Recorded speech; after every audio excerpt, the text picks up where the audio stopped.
My name is Kelly. I'm 30 years old, an Army wife, a mom, a nurse, and an ovarian cancer survivor.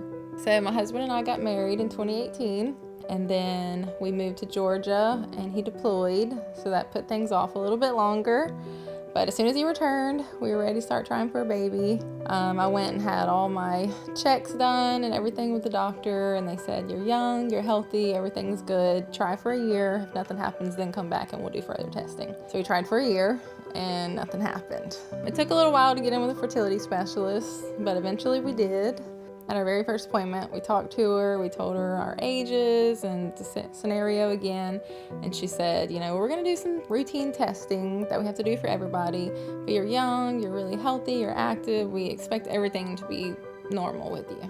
So the very first test was an ultrasound, and that was when the huge shocker came. She said, wow, I see a huge mass on this ovary. So then she checked the other ovary and repeated the same sentence. Wow, there's a huge mass on this ovary also. I had a huge abdominal surgery. It was about 6 hours long. He had to completely open me up, remove all tumors he could see or feel. He attempted to save my ovaries, but he said the right one was a little too far damaged from the amount of tumor that was on it. So he removed the right ovary, but I still had my left. Then I went to my post-op appointment about 2 weeks later. That's when I officially got the diagnosis of borderline ovarian tumors, which he explained to me was a small chance of turning into ovarian cancer. So we monitored for a whole year, and then I followed up with him again, and he basically said, as long as you still have an ovary, there will always be the threat of cancer. So we scheduled the surgery to have my left ovary removed. We removed it, and I went back to my post-op appointment, and also wanted to get the go-ahead to get pregnant. And that's when the huge shock came that he said there was a surprise on your pathology. Some of it came back as low-grade ovarian cancer. When I did hear the words ovarian cancer, it completely took me off guard. I expected everything to just kind of work out the way it was supposed to, and always thought, like that happens to other people, it doesn't happen to me. But now I have learned it's very important to pay attention to your body because it can happen to anyone. My symptoms that led me to going to the specialist to begin with was the infertility, and also when we decided to start trying to conceive, I stopped birth control and my menstrual cycles were irregular.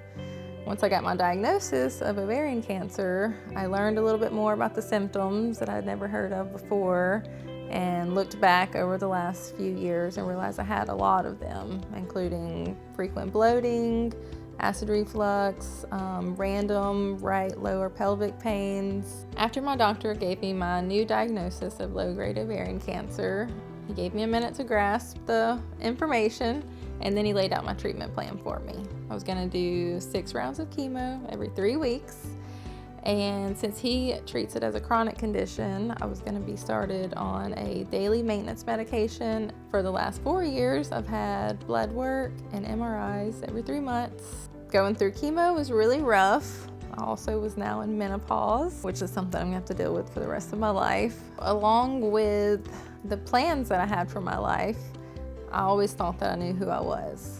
And I felt like every surgery, every new information I was gaining was chipping away at who I thought that I was. I had to kind of reimagine who I was and relearn myself.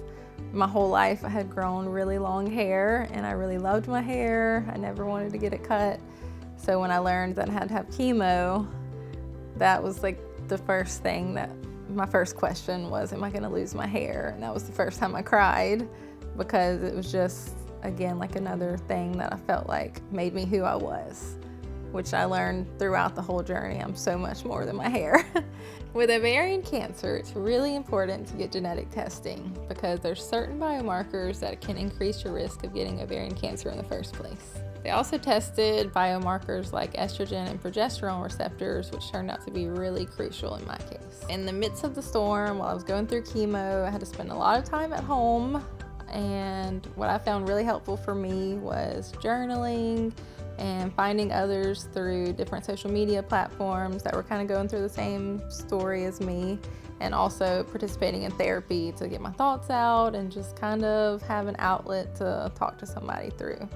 After my diagnosis, I went online and I searched a lot of social media platforms for support groups and other different groups where I could relate to people that were going through the same thing as me. I got extremely amazing information from them, but there was a lack of young women going through it that could relate to some of the things that young women are dealing with, and also my specific type of cancer, which was low-grade ovarian cancer. So that's when I felt called to get online and start advocating for young women with low-grade ovarian cancer and spreading the word. I really wish that women were more informed of the signs and symptoms of ovarian cancer, and that your regular pap smear is not testing for it. There are no screening tools, which really shocked me. My symptoms were extremely vague and never raised any alarm bells with me. These are all things that we all have sometime in our life, probably more than once. And with the lack of screening, it's really important for women to know if you have any of these signs and symptoms, go to your doctor with your concerns. Prior to my diagnosis, I thought my purpose in life was to be a mom, a wife, and a nurse. But after going through my experience and seeing ways that others helped me and the way I could help others, I added on a new purpose and a new mission to life. I really want to help other women going through what I went through so they never feel alone, and we can all share our experiences and support each other going through this journey. Life now may be a little different than I expected it to be in my early 20s, but it is probably better than what I had planned. I still do my regular checkups every 3 months. I am still married to my amazing husband. I'm a nurse. I still advocate online for all those women that are in this fight with me, and I'm also a mom. I recently welcomed my baby boy into the world through an amazing friend that volunteered to be my surrogate. I definitely learned throughout this whole experience that young does not equal healthy. So it's definitely important to advocate for yourself, because the more we talk about ovarian cancer, the fewer people may be caught off guard. Visit ourwayforward.com to learn more.